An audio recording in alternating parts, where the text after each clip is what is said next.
Au chapitre 3e de la Genèse, nous verrons exactement où et pourquoi Ève et Adam sont tombés.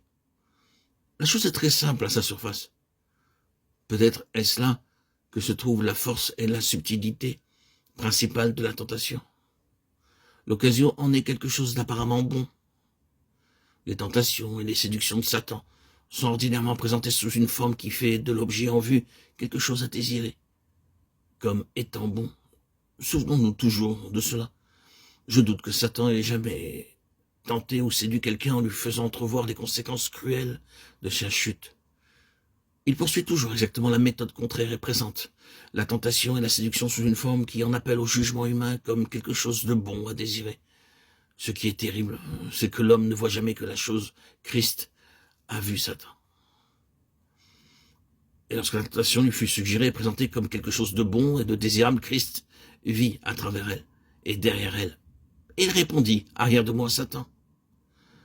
Je ne pense pas qu'il soit nécessaire d'insister sur cela et de dire que si jamais Satan cherche à nous induire en erreur, à nous attraper, à nous séduire, à nous faire sortir du chemin de la vie, il le fera invariablement en nous soumettant une belle proposition, en nous offrant une chose qui paraîtra bonne à notre jugement humain.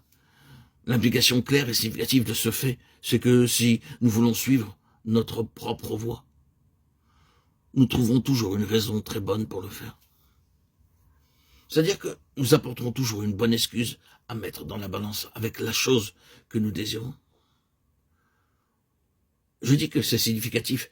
Jamais encore un homme ou une femme n'ont fait un faux pas sans avoir trouvé une bonne raison pour le faire, c'est-à-dire au point de vue humain. Une bonne excuse sera toujours apportée.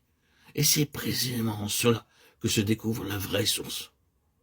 Or, nous savons que la tentation fut présentée avant tout à la faculté d'acquérir, au pouvoir d'acquisition. Il s'agissait pour Ève et Adam d'acquérir la connaissance. Maintenant, bien-aimés, non pas que la connaissance soit une chose mauvaise en soi, bien qu'évidemment, il eût mieux valu pour l'homme ne jamais connaître certaines choses, ni avoir une certaine sorte de connaissance. Et cependant, je ne pense pas que cette question dépende avant tout de l'espèce de connaissance acquise. Elle commença par un désir de connaître. La tentation s'offrit à ce pouvoir d'acquérir, d'avoir, de posséder. Et il s'agissait ici de posséder la connaissance. Mais, bien que la connaissance ne soit pas un mal en soi, il y avait ici des éléments cachés. Ce qui est à la base de cet exemple d'Adam et Ève, c'est le motif de leur besoin de possession. C'est-à-dire qu'ils désirent posséder de manière à n'être plus dépendants de Dieu, ni soumis à Dieu.